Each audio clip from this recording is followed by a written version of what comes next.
Hi hello guys, welcome back to it's Gautami Somu vlogs. ఇంకా ఇది Friday రోజు ఈవినింగ్ అనమాట. ఇంకా నార్మల్గా సోము ఆఫీస్ నుండి వచ్చేసరికి 9-9:30 అలా అవుతుంది ఎవ్రీడే. బట్ ఈ రోజు అయితే 6 o'clock వచ్చేసాడనమాట. ఇంకా బెల్ కొడితే అసలు ఎవరోలే లైక్ నార్మల్గా సెక్యూరిటీ గార్డ్ ఏమైనా తీసుకొని వస్తూ ఉంటారు కదా, సో అలాగా ఏమైనా ఆర్డర్స్ వచ్చింటే లైక్ కొట్టాడేమో బెల్ అనుకునేసి ఓపెన్ చేశాను అనమాట. చూస్తే సోము వచ్చాడు. షాక్ అయిపోయాను అనమాట. నార్మల్గా సోము వచ్చేది 9-9:30కి అలాగ వస్తాడు కదా, ఇంకేదైనా వర్క్ ఉన్నప్పుడు మాత్రమే లేట్ నైట్స్లో అలా వస్తూ ఉంటాడనమాట. సో అలాగా 6 o'clock వచ్చేసాడనమాట. అండ్ ఇంకొకటి ఏంటంటే ఆ రోజు గుడ్ ఫ్రైడే అనమాట. గుడ్ ఫ్రైడే అనేసి ఇంకా ఆఫీస్లో అందరూ చాలామంది లీవ్స్ పెట్టుకున్నారంట. అండ్ ఇంకా సోము ఆఫీస్కి వెళ్ళాడు. ఇంకా తను వర్క్ చేసుకొని ఎర్లీగా ఇంటికి వచ్చేసాడనమాట. బట్ నాకు చెప్పలేదు. షాక్ అయితే అయ్యానమాట. ఇంతవరకు ఎప్పుడు 6 o'clock అయితే రాలేదు. ఫస్ట్ టైం అయితే వచ్చాడనమాట. సో ఇంకా నార్మల్గా సోము ఆఫీస్ నుండి లేట్గా వచ్చిన కేదార్ని 1 రౌండ్ అలా 2 rounds అలా కేదార్ని తిప్పుతూ ఉంటాడనమాట. బయటకు తీసుకెళ్తూ ఉంటాడు. సో అలాగే ఈ రోజు కూడా ఇంకా 6 o'clock వచ్చాడు అనేసి బయటకు తీసుకొచ్చాడు. ఇంకా కుల్ఫీస్ తీసుకుందాం అనేసి ఐస్ క్రీమ్ పార్లర్కి అయితే వెళ్ళామన్నమాట. అండ్ ఇంకా అక్కడ అన్ని స్కూప్సే ఉన్నాయన్నమాట.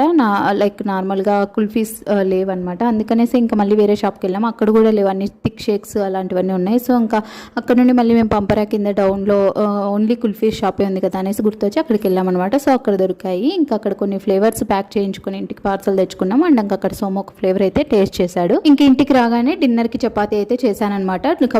పిండి కలిపి పెట్టుకొని ముందే ఉన్నాను అనమాట. సో ఇంకా మా morning chicken curry and mutton curry ఉండింది కదా, సో ఇంకా వాటికి కాంబినేషన్గా చపాతీ అయితే చేశాను డిన్నర్ కోసము.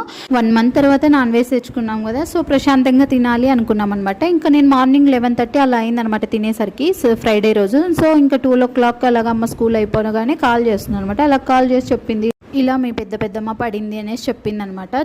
సో నాకు I was shocked. Last 3 months బ్యాకే అలా పడి ఉంటే లైక్ సర్జరీ చేశారనమాట. మళ్ళీ రికవర్ అయ్యే టైంకి మళ్ళీ ఇంకొకసారి పడింది ఇంకొక లెగ్ పైన. సో సేమ్ అలానే పడి మళ్ళీ అలాగే సేమ్ సర్జరీ చేయాల్సి వచ్చిందంట. అండ్ ఇంకా అలాగే మళ్ళీ సర్జరీ చేశారంట. అండ్ ఇంకొకటి ఏంటి అని అంటే ఒకే బాడీకి 2 times 3 monthsలో సర్జరీస్ అంటే ఏ బాడీ అయినా సపోర్ట్ చేయదు కదా, ఎంత అన్కంఫర్టబుల్ ఉంటుంది. సో అది వినగానే చాలా బాధ అనిపించేసింది. సో అలా అనమాట. అండ్ ఇంకోటి ఏంటంటే మేమందరం హాలిడేస్కి రికవర్ అయింది, అందరూ హాలిడేస్కి వెళ్దాము. అండ్ మా నాన్న నన్ను రోజు కాల్ చేసి అడిగేవాడు అనమాట, నేను వస్తా తీసుకెళ్తా అని రిచువల్స్ అయిన వెంటనే.